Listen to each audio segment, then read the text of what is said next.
For the latest in strategic affairs, subscribe to our YouTube channel. Click the bell icon for updates. Hello and welcome to another edition of Capital Calculus. This is the show that examines policies and developments through the intersection of politics and economics to share a fresh perspective with you every week, especially in trying to unpack the underlying strategic imperatives. I'm your host, Anil Padmanabhan.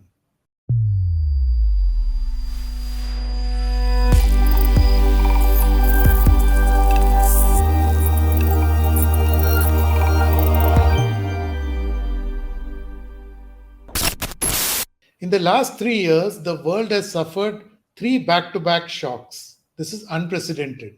First, you had the COVID-19 pandemic, which caused a loss of lives, livelihood, and of course, disruption to global supply chains. Then, you had the Russia-Ukraine conflict, which worsened an already bad situation. Finally, you had the aggressive round of interest rate tightening by the US Fed, which, among other things, has caused a drying up of global liquidity. The good news is that India has come out relatively unscathed from this bruising challenge. Together with its digital empowerment model, it is actually now a lighthouse for all good things. In fact, Morgan Stanley says that this decade is India's for the taking. To understand why and more, we spoke to Anjali Bansal. She is the founding partner of Avana Capital. It's a venture capital firm with major exposures to sustainability and green investments. This gives Anjali a ringside view of the ongoing changes. Welcome to the show, Anjali. Thank you for having me, Anil, and I'm delighted to be here. Okay, Anjali, there are three reports that have come out in the last few weeks, actually over a month. First, you had the UNDP report, which argued that 415 million people have been lifted out of poverty in India between 2005 and 21.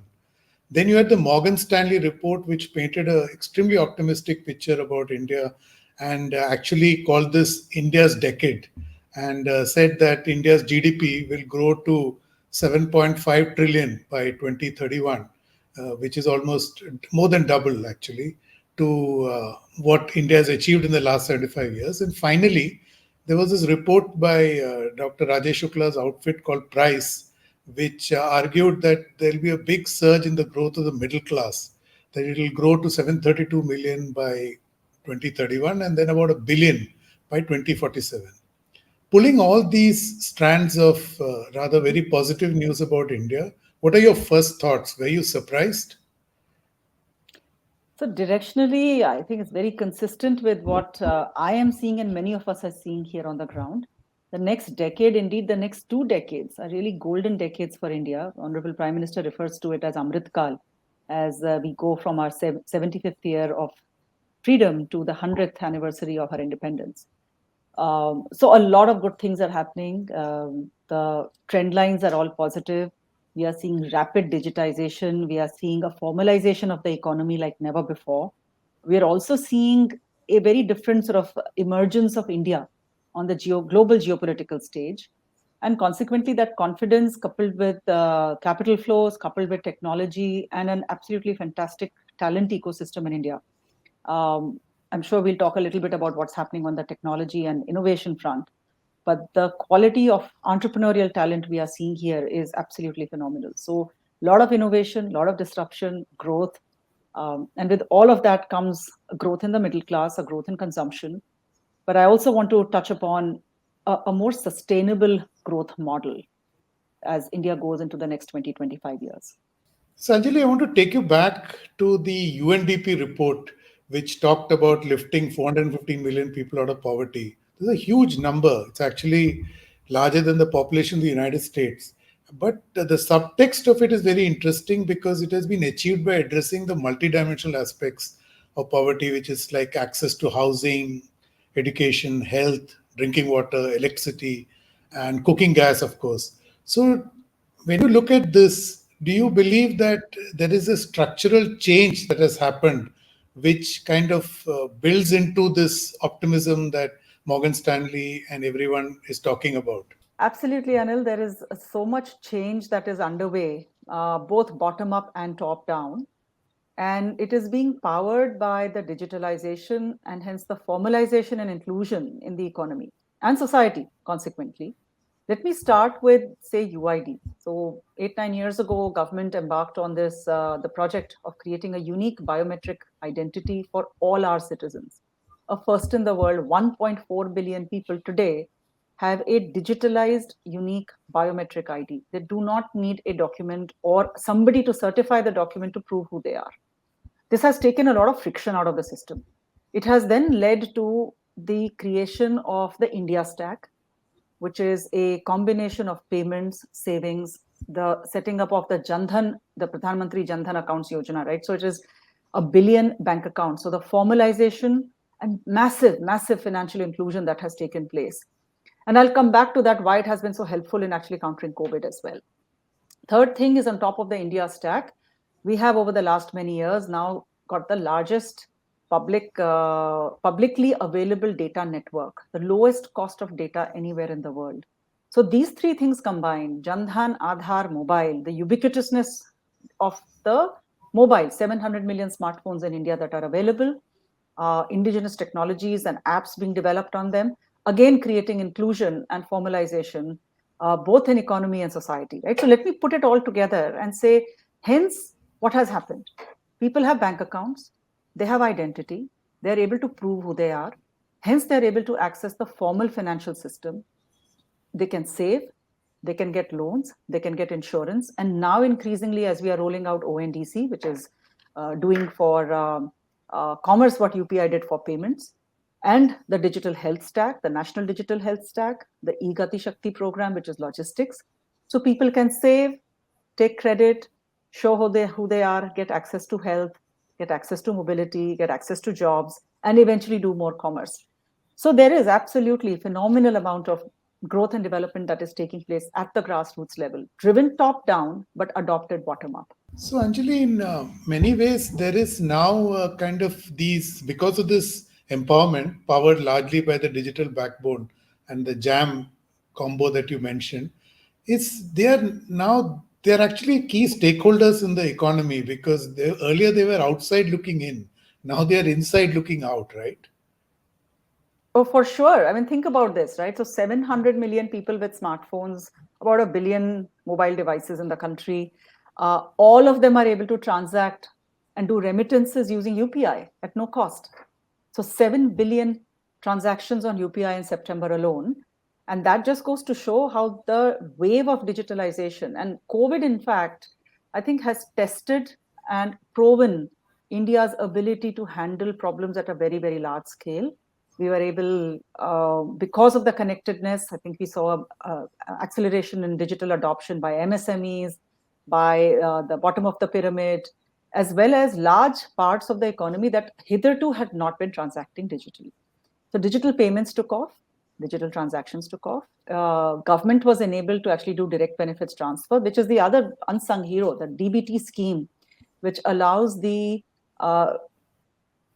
government to actually remit benefits to people, to citizens individually, directly, without any leakage or loss along the way. Actually, that's very true. It's also causing phenomenal political empowerment, because the leakages have minimized to a large degree. And I guess the launch of e-rupee will take it to the next stage, right? And then absolutely, and we see this in sort of the startup ecosystem, right, which is also where I live part of my life. And as Avana, we invest in business models and businesses that are using technology and innovation to solve for large parts of the climate and sustainability problem. And in sustainability, we see that access and adaptation and building resilience is key to India's future.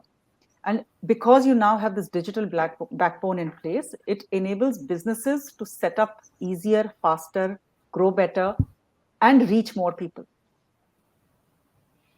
In fact, right at the beginning, you talked of the digital public architecture, basically the digital public goods. And Morgan Stanley, in its report, argues that this is one of the central reasons that India will transform so dramatically in the next decade.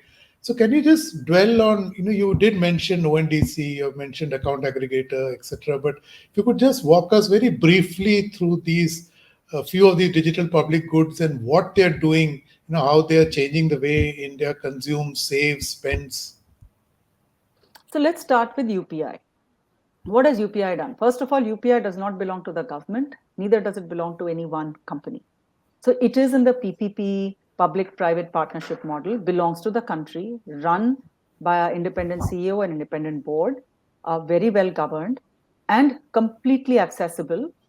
Any number of new business models have now gotten built on UPI. Similarly, ONDC is an open architecture.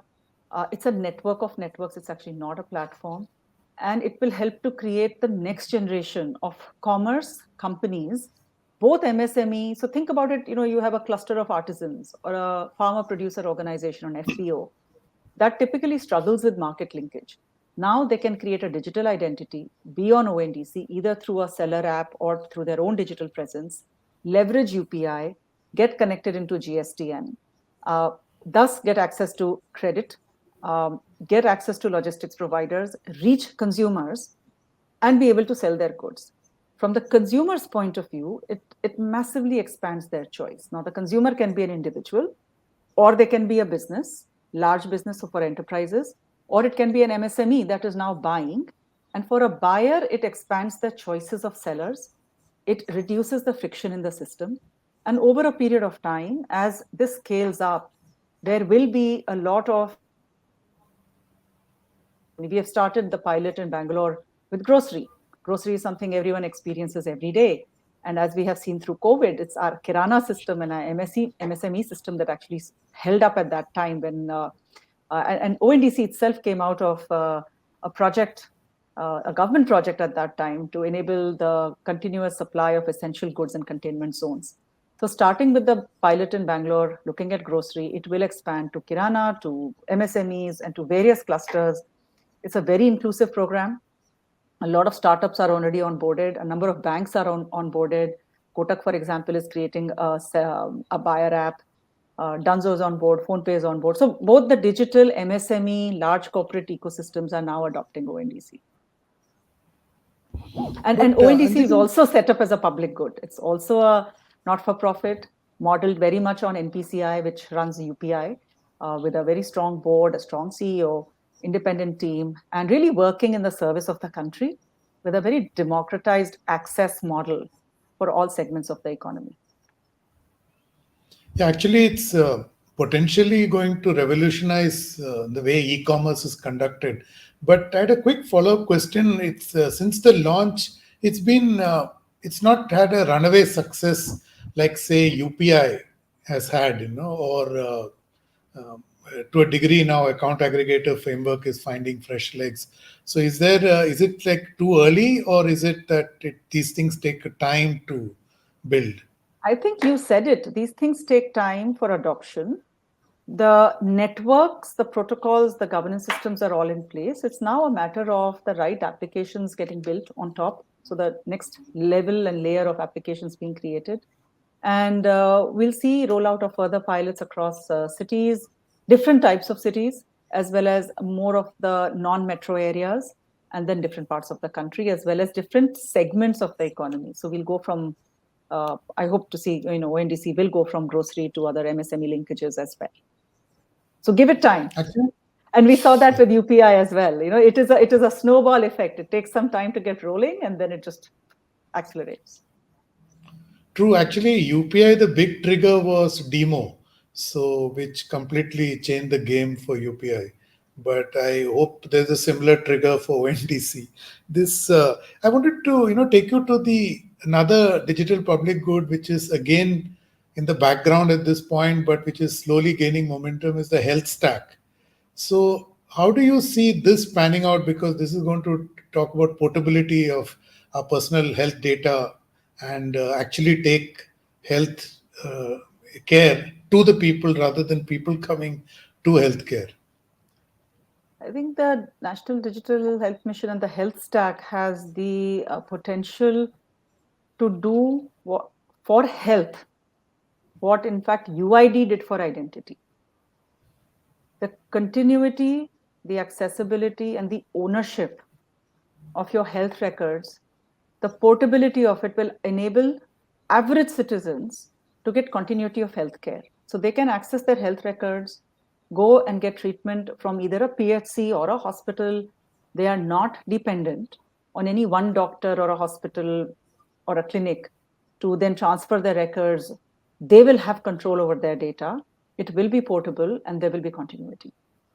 So it is very, very powerful. And as it gets rolled out over the next few months and years, we will see the full effect of it. So, Anjali, I want to take you back to the Morgan Stanley report, which said another factor which is in India's favor is the energy transition.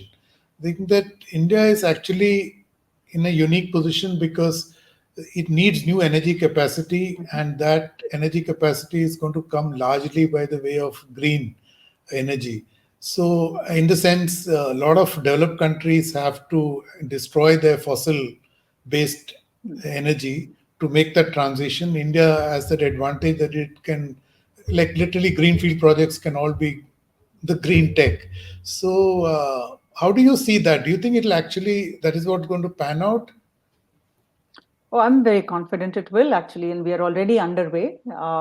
India has a national renewable mission which says 50% of energy to be renewable by 2030. We are probably 20% solar today, another 10% hydro and wind. So we are already within touching distance of that goal. Very little new thermal capacity has been put in. And on the other hand, you will see large capital flows and the creation of massive amounts of capacity in solar for sure.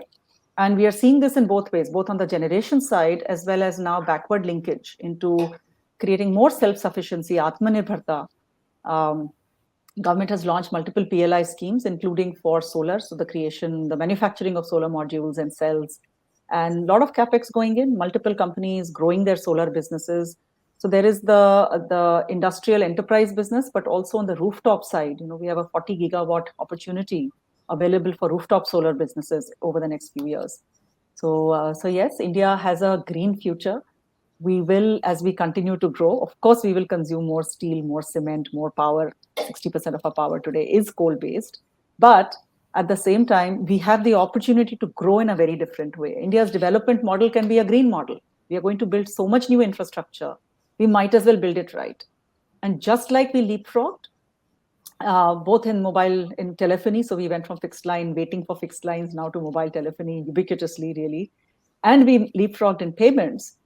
I'm very confident that India will actually leapfrog on climate technology as well. We will not need to adopt models from the West or from China. Of course, we will take the best of anywhere in the world, but we will, and our entrepreneurial ecosystem and our technology ecosystem will actually create solutions that are frugal, because India needs frugal. We have to be cost affordable. It will address the complexities of India, and Anil, you referred to poverty is complex, and poverty and sustainability do go hand in hand. The poor are the most affected by climate change, and all our sectors, whether it is energy access or food security, the poor are the most impacted from a livelihood as well as access point of view. So India will create the next generation of climate solutions, and we will leapfrog, and we will build in India, for India, but also for the world. And that's what Avana invests in. So which is why we are very excited. We actually see, as Morgan Stanley says, India has a sustainable green growth model. And it really, to me, it feels like digitalization felt 20 years ago. So we are at the beginning of the sustainability journey. And it's very Actually, exciting. that's why I was curious to know. You mentioned about capital flows are already coming in to finance these green projects. See, earlier there was a lot of risk associated with these green projects, and it was like a pie in the sky.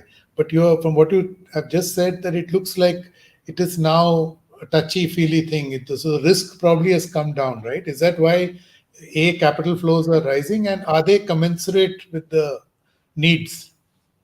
So it's actually moving from being this sort of touchy-feely, good for the planet ESG model to now being real business.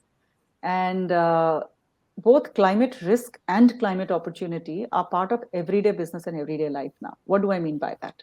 Companies have to factor in cost of capital when they're putting in capex. They have to consider climate risks. Banks are underwriting for climate risk.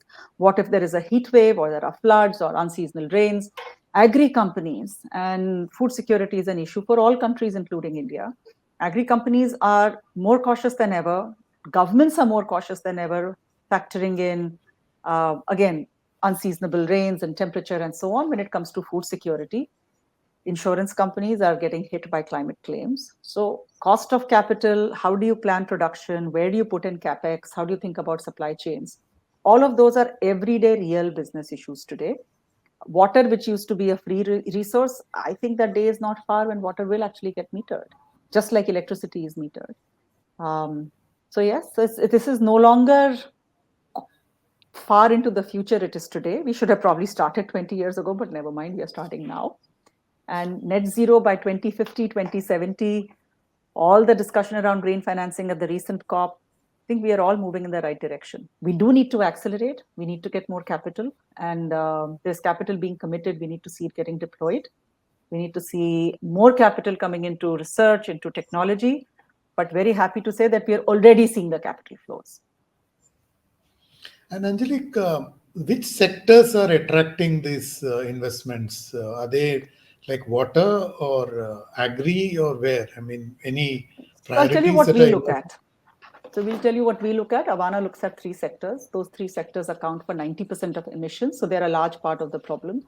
But equally, they're 70% of the economy. So they are a large market opportunity as well. And these are energy transition. So everything from carbon to carbon capture, carbon credit access, etc. But more importantly, new batteries, storage mechanisms, distribution systems, energy access. So that's energy transition.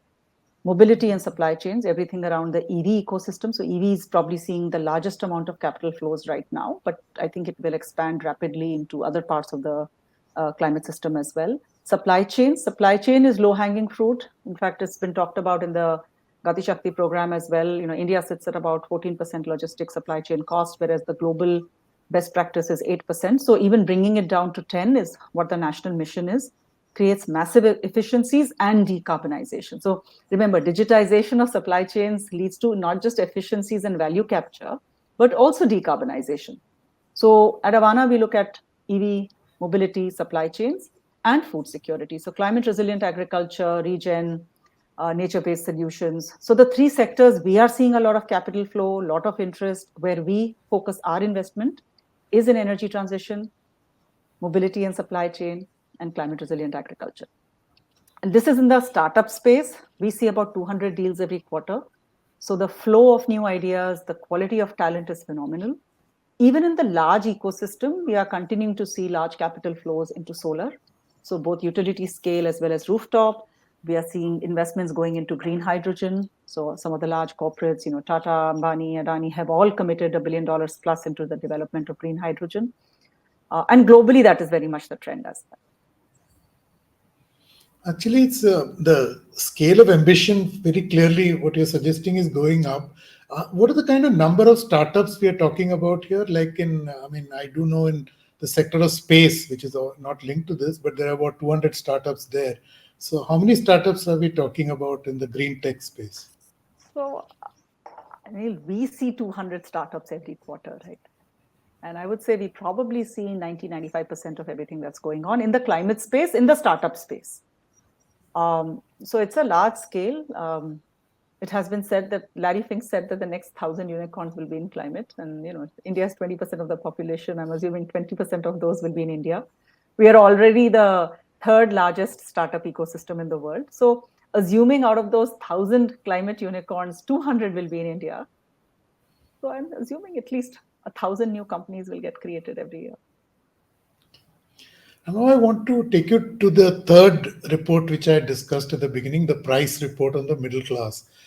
I just want you to dwell on what this big surge in the middle class that is projected. They're expected to grow by 65% by the end of this decade and then to 1 billion by 2047. So what does it mean? I mean, how will it impact the Indian economy, society, governance?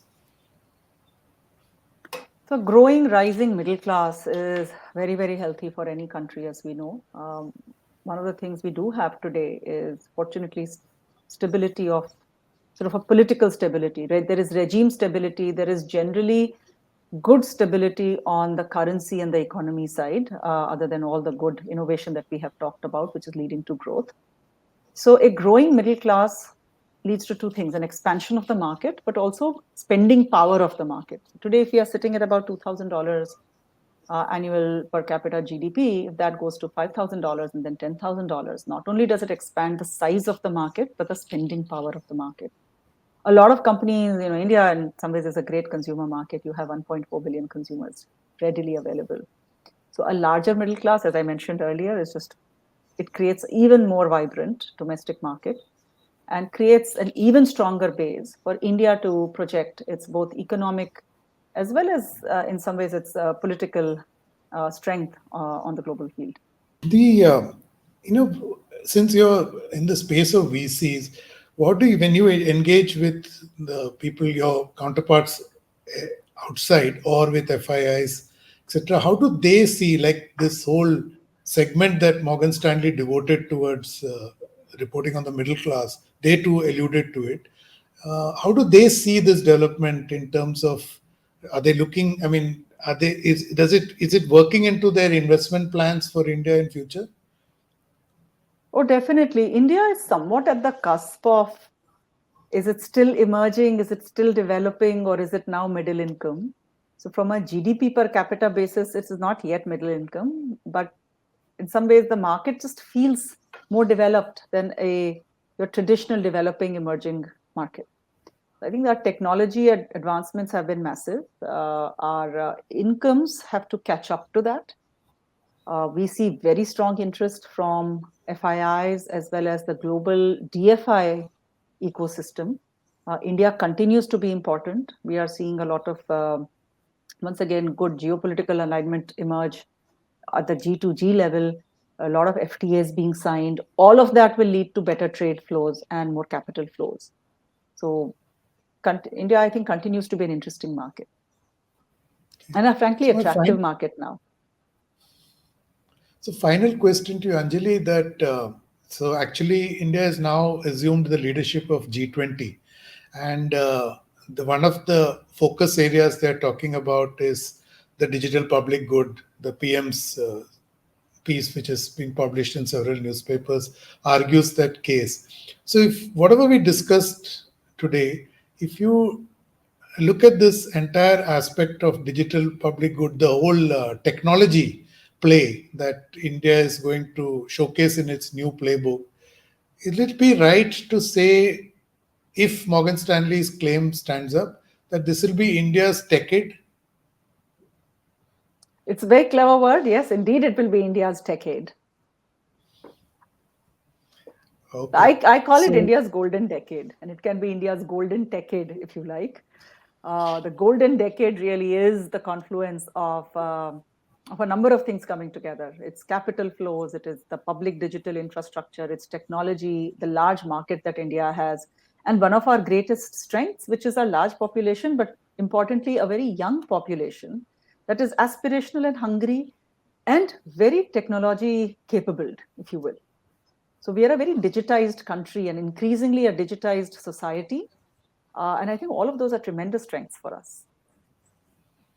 Actually, implicit in the big surge in the middle class is the aspirational quotient, which is probably going to take off. It's already been taking off, but I think it'll accelerate, right? And we have a point-in-time opportunity, right? Geopolitics has created a lot more demand for goods and services from India. As we think about sort of the diversification of supply chains for large companies and global flows, government is supporting through PLI schemes and so on. I think as industry also has to step up. We have to put in place large plans for really large capacities in manufacturing, and then build upon sort of excellence and create the engineering capability and the ecosystem to really capture that opportunity. Oh, good to note. Thank you, Anjali, for doing this with us and explaining in such detail.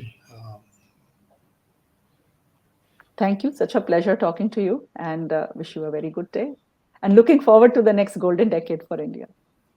India's decade, as we have chosen to dub it, will actually deliver much more. For instance, it will showcase a new playbook to address the zero-sum game, which has dominated not just national politics, but even global geopolitics. Together with the digital empowerment model that Anjali dwelled upon in such detail, India is in a unique position to offer a different kind of leadership, especially now that it has assumed charge of the presidency of the G20. So, as I often say, India's best is yet to come. Thank you for watching. Do subscribe to Strat News Global on YouTube. Hit the bell icon so that you don't miss any updates. And please do share your insights and feedback. I am available on Twitter at Capital Calculus. I'll be back next week with another episode. Till then, stay safe.